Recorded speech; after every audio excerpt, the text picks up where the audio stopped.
Yo, well,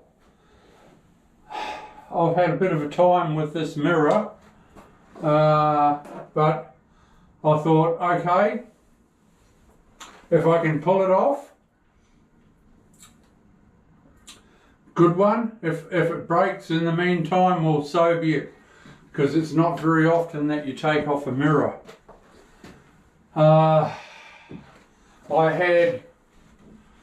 I don't know whether it's double-sided tape or what, or silicone, but I cut through one with the saw. I was lucky enough with this one that when I was pulling it, it came off the wall. So hopefully I can just pull it out now if the silicone at the bottom is not holding on.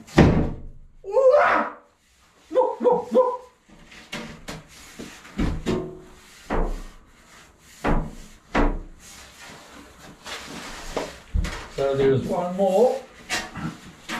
Well,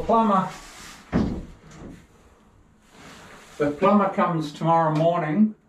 Oh, yeah, he'll still be here. So I'll get him to give me a lift with it, lift out with it. Because it's sort of probably, I could struggle myself, but hey, it's better to have two just to lift it out. Easy peasy. So it's ready to go. Oh, because mirrors are quite bloody heavy, so. In another job I did, I had two big mirrors like that, or they were bigger. I just smashed them out. But oh whoa, made a hell of a mess. I've been lucky with this one. Alright, we'll see you soon.